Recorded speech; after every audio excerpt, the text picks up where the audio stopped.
ओम श्री साईनाथाय नमः। बाबा की परम कृपा से आज हम अध्याय 31 का श्रवण करेंगे।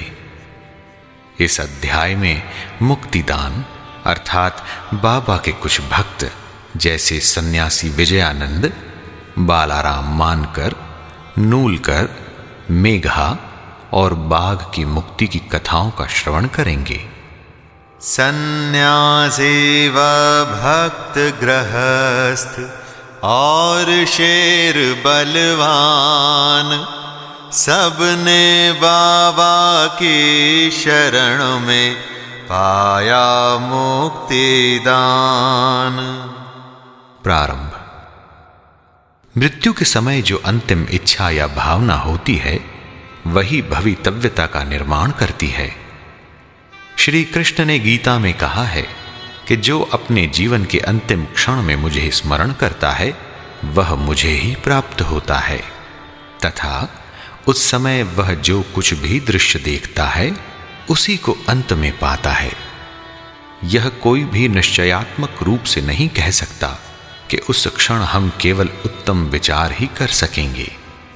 जहां तक अनुभव में आया है ऐसा प्रतीत होता है कि उस समय अनेक कारणों से भयभीत होने की संभावना रहती है। इसके अनेक कारण हैं, इसलिए मन को इच्छा अनुसार किसी उत्तम विचार के चिंतन में ही लगाने के लिए नित्याभ्यास अत्यंत आवश्यक है। इस कारण सभी संतों ने हरि स्मरण और जाप को ही श्रेष्ठ बताया है, ताकि मृत्यु के समय हम किसी घरेलू उलझन में न पड़ जाएं। अतः ऐसे अवसर पर भक्तगण पूर्णतः संतों के शरणागत हो जाते हैं, ताकि संत जो कि सर्वज्ञ है उचित पथ प्रदर्शन कर हमारी यथेष्ट सहायता करें। इसी प्रकार के कुछ उदाहरण नीचे दिए जाते हैं। पहला उदाहरण विजयानंद जी। एक मद्रासी सन्यासी विजयानंद मानसरोवर की यात्रा करने निकले। मार्ग में वे बाबा की कीर्ति सुनकर शिरडी आए, जहां उनकी भेंट हरिद्वार के सोमदेव जी स्वामी से हुई और इनसे उन्होंने मानसरोवर की यात्रा के संबंध में पूछताछ की। स्वामी जी ने उन्हें बताया कि मानसरोवर गंगोत्री से 500 मील उत्तर की ओर है तथा मार्ग में जो कष्ट होते हैं उनका भी उल्लेख किया, जैसे कि बर्फ की अधिकता, 50 कोस तक भाषा में भिन्नता तथा भूटान वासियों के संशयी स्वभाव जो यात्रियों को अधिक कष्ट पहुंचाया करते हैं। ये सब सुनकर सन्यासी का चित्त उदास हो गया और उसने यात्रा करने का विचार त्याग कर मस्जिद में जाकर बाबा के श्री चरणों का स्पर्श किया। बाबा क्रोधित होकर कहने लगे, इस निकम्मे सन्यासी को निकालो यहां से, इसका संग करना व्यर्थ है। सन्यासी बाबा के स्वभाव से पूर्ण अपरिचित था। उसे बड़ी निराशा हुई, परंतु वहां जो कुछ भी गतिविधियां चल रही थीं उन्हें वह बैठे बैठे ही देखता रहा। प्रातःकाल का दरबार लोगों से ठसाठस भरा हुआ था और बाबा को यथाविधि अभिषेक कराया जा रहा था। कोई पाद प्रक्षालन कर रहा था तो कोई चरणों को छूकर तथा कोई तीर्थ स्पर्श से अपने नेत्र तृप्त कर रहा था। कुछ लोग उन्हें चंदन का लेप लगा रहे थे तो कोई उनके शरीर में इत्र ही मल रहा था। जाति पाति का भेदभाव भुलाकर सब भक्त यह कार्य कर रहे थे। यद्यपि बाबा उस पर क्रोधित हो गए थे तो भी सन्यासी के हृदय में उनके प्रति बड़ा प्रेम उत्पन्न हो गया था। उसे यह स्थान छोड़ने की इच्छा ही न होती थी। 2 दिन के पश्चात ही मद्रास से पत्र आया कि उसकी मां की स्थिति अत्यंत चिंताजनक है, जिसे पढ़कर उसे बड़ी निराशा हुई और वह अपनी मां के दर्शन की इच्छा करने लगा। परंतु बाबा की आज्ञा के बिना वह शिरडी से जा ही कैसे सकता था। इसलिए वह हाथ में पत्र लेकर उनके समीप गया और उनसे घर लौटने की अनुमति मांगी। त्रिकालदर्शी बाबा को तो सबका भविष्य विदित ही था। उन्होंने कहा, जब तुम्हें अपनी मां से इतना मोह था तो फिर सन्यास धारण करने का कष्ट ही क्यों उठाया? ममता या मोह भगवा वस्त्रधारियों को क्या शोभा देता है? जाओ, चुपचाप अपने स्थान पर रहकर कुछ दिन शांति पूर्वक बिताओ। परंतु सावधान, हां, वाड़े में चोर अधिक हैं, इसलिए द्वार बंद कर सावधानी से रहना, नहीं तो चोर सब कुछ चुरा करके ले जाएंगे। लक्ष्मी यानी संपत्ति चंचला है और यह शरीर भी नाशवान है। ऐसा ही समझकर इहलौकिक व पारलौकिक समस्त पदार्थों का मोह त्याग कर अपना कर्तव्य करो। जो इस प्रकार का आचरण कर श्री हरि के शरणागत हो जाता है, उसका सब कष्टों से शीघ्र छुटकारा हो, उसे परमानंद की प्राप्ति हो जाती है। जो परमात्मा का ध्यान व चिंतन प्रेम और भक्ति पूर्वक करता है, परमात्मा भी उसकी अविलंब सहायता करते हैं। पूर्व जन्मों के शुभ संस्कारों के फल स्वरूप ही तुम यहां पहुंचे हो, और अब जो कुछ मैं कहता हूं उसे ध्यान पूर्वक सुनो और अपने जीवन के अंतिम ध्येय पर विचार करो। इच्छा रहित होकर कल से भागवत का 3 सप्ताह तक पठन पाठन प्रारंभ करो। तब भगवान प्रसन्न होंगे और तुम्हारे सब दुख दूर कर देंगे। माया का आवरण दूर होकर तुम्हें शांति प्राप्त होगी। बाबा ने उसका अंतकाल समीप देखकर उसे यह उपचार बता दिया और साथ ही राम विजय पढ़ने की भी आज्ञा दी, जिससे यमराज अधिक प्रसन्न होते हैं।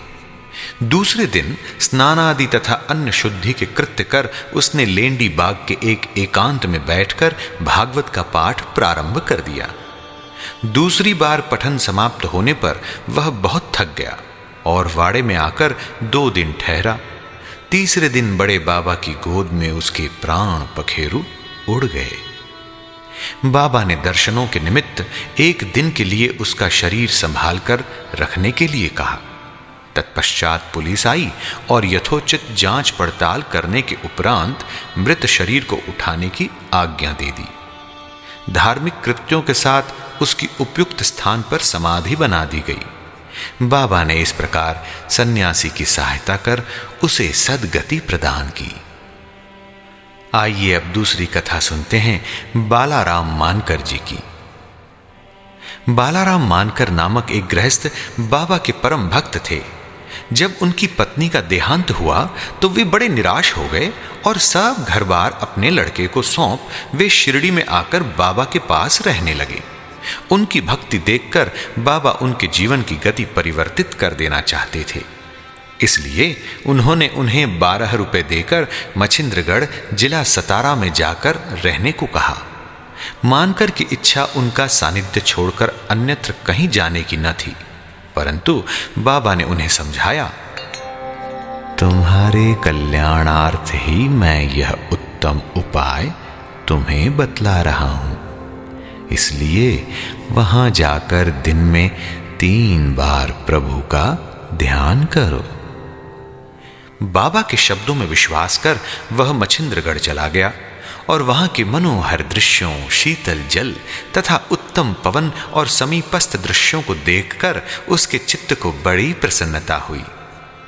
बाबा द्वारा बतलाई विधि से उसने प्रभु का ध्यान करना प्रारंभ कर दिया और कुछ दिनों के पश्चात ही उसे दर्शन प्राप्त हो गया। बहुधा भक्तों को समाधि या तुरीयावस्था में ही दर्शन होते हैं, परंतु मानकर जब तुरीयावस्था से प्राकृतावस्था में आया तभी उसे दर्शन हुए। दर्शन होने के पश्चात मानकर ने बाबा से अपने को वहां भेजने का कारण पूछा।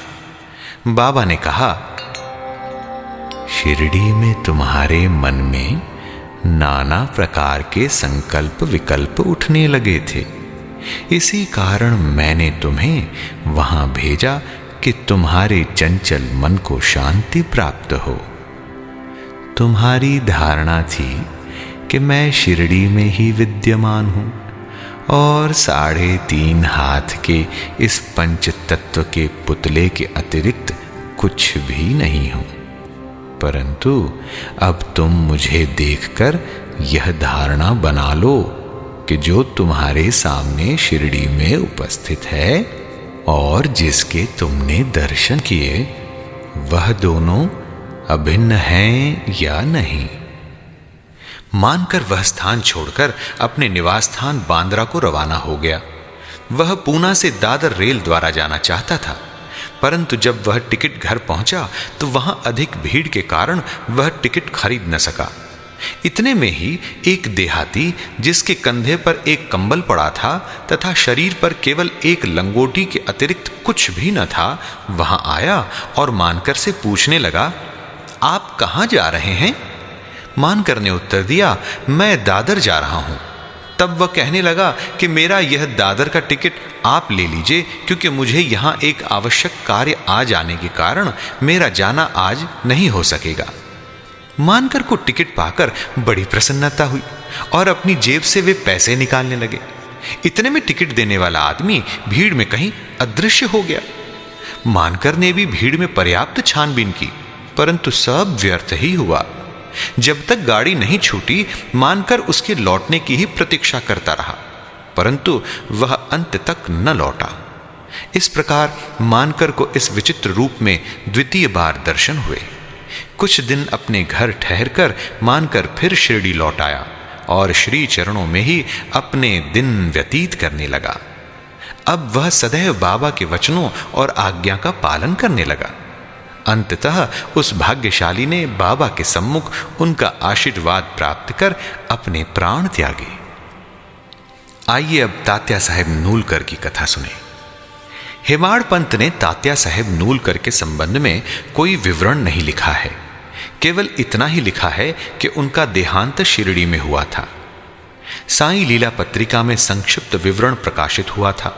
सन 1909 में जिस समय तात्या साहेब पंढरपुर में उप न्यायाधीश थे, उसी समय नाना साहेब चांदोरकर भी वहां के मामलतदार थे। ये दोनों आपस में बहुधा मिला करते और प्रेम पूर्वक वार्तालाप किया करते थे। तात्या साहेब संतों में अविश्वास करते थे, जबकि नाना साहेब के संतों के प्रति विशेष श्रद्धा थी। नाना साहेब ने उन्हें साईं बाबा की लीलाएं सुनाई और एक बार शिरडी जाकर बाबा का दर्शन लाभ उठाने का आग्रह भी किया। वे 2 शर्तों पर चलने को तैयार हुए। एक, उन्हें ब्राह्मण रसोइया मिलना चाहिए। दूसरा, भेंट के लिए नागपुर से उत्तम संतरे होने चाहिए। शीघ्र ही ये दोनों शर्तें पूर्ण हो गईं। नाना साहेब के पास एक ब्राह्मण नौकरी के लिए आया, जिसे उन्होंने तात्या साहेब के पास भिजवा दिया, और एक संतरे का पार्सल भी आया, जिस पर भेजने वाले का कोई पता न लिखा था। उनकी दोनों शर्तें पूरी हो गई थी, इसलिए अब उन्हें शिरडी जाना ही पड़ा। पहले तो बाबा उन पर क्रोधित हुए, परंतु जब धीरे धीरे तात्या साहेब को विश्वास हो गया कि वे सचमुच ही ईश्वरावतार हैं, तो वे बाबा से प्रभावित हो गए और फिर जीवन पर्यंत वहीं रहे। जब उनका अंतकाल समीप आया तो उन्हें पवित्र धार्मिक पाठ सुनाया गया और अंतिम क्षणों में उन्हें बाबा का पाद तीर्थ भी दिया गया। उनकी मृत्यु का समाचार सुनकर बाबा बोल उठे, अरे तात्या तो आगे चला गया, अब उसका पुनः जन्म नहीं होगा। आइए अब कथा सुनते हैं मेघा की।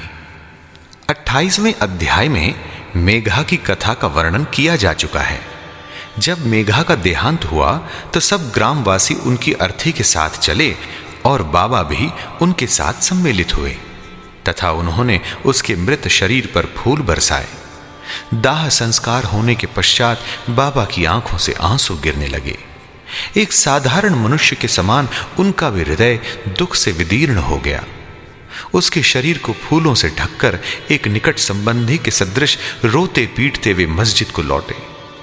सद्गति प्रदान करते हुए अनेक संत देखने में आए, परंतु बाबा की महानता अद्वितीय ही है। यहां तक कि बाघ सरीखा एक हिंसक पशु भी अपनी रक्षा के लिए बाबा की शरण में आया, जिसका वृत्तांत निम्नलिखित है। अब देखते हैं कि बाघ की मुक्ति बाबा के चरणों में कैसे हुई। बाबा के समाधिस्थ होने के 7 दिन पूर्व शिरडी में एक विचित्र घटना घटी। मस्जिद के सामने एक बैलगाड़ी आकर रुकी, जिस पर एक बाघ जंजीरों से बंधा हुआ था। उसका भयानक मुख गाड़ी के पीछे की ओर था। वह किसी अज्ञात पीड़ा या दर्द से दुखी था। उसके पालक 3 दरवेश थे, जो एक गांव से दूसरे गांव में जाकर उसका नित्य प्रदर्शन करते और इस प्रकार यथेष्ट द्रव्य संचय करते थे, और यही उनकी जीविकोपार्जन का एकमात्र साधन था। उन्होंने उसकी चिकित्सा के सभी प्रयत्न किए, परंतु सब कुछ व्यर्थ हुआ। कहीं से बाबा की कीर्ति उनके कानों में पड़ गई और वे बाघ को लेकर साईं दरबार में आए। हाथों से जंजीरें पकड़कर उन्होंने बाघ को मस्जिद के दरवाजे पर खड़ा कर दिया। वह स्वभावतः ही भयानक था, पर रुग्ण होने के कारण वह बेचैन था। लोग भय और आश्चर्य के साथ उसकी ओर देखने लगे। दरवेश अंदर आए और बाबा को सब हाल बताकर उनकी आज्ञा लेकर वे बाघ को उनके सामने लाए। जैसे ही वह सीढ़ियों के समीप पहुंचा, वैसे ही बाबा के तेज पुंज स्वरूप का दर्शन कर एक बार पीछे हट गया और अपनी गर्दन नीचे झुका दी। जब दोनों की दृष्टि आपस में एक हुई तो बाघ सीढ़ी पर चढ़ गया और प्रेम पूर्ण दृष्टि से बाबा की ओर निहारने लगा। उसने अपनी पूंछ हिलाकर 3 बार जमीन पर पटकी और फिर तत्क्षण ही अपने प्राण त्याग दिए। उसे मृत देखकर दरवेशी बड़े निराश और दुखी हुए। तत्पश्चात जब उन्हें बोध हुआ तो उन्होंने सोचा कि प्राणी रोगग्रस्त था और उसकी मृत्यु भी सन्निकट ही थी। चलो, उसके लिए अच्छा ही हुआ कि बाबा सरीखे महान संत के चरणों में उसे सद्गति प्राप्त हो गई। वह दरवेशियों का ऋणी था, और जब वह ऋण चुक गया तो वह स्वतंत्र हो गया और जीवन के अंत में उसे साईं चरणों में सद्गति प्राप्त हुई। जब कोई प्राणी संतों के चरणों पर अपना मस्तक रखकर प्राण त्याग दे तो उसकी मुक्ति हो जाती है। पूर्व जन्मों के शुभ संस्कारों के अभाव में ऐसा सुखद अंत होना कैसे संभव है? साईं चरण में प्राणों को जिसने दिया लुटाए, जन्म मरण के चक्र से छूटे सद्गति मुक्ति पाए। श्री सद्गुरु साईं नाथार्पणमस्तु। शुभम भवतु। अध्याय 31 संपूर्णम।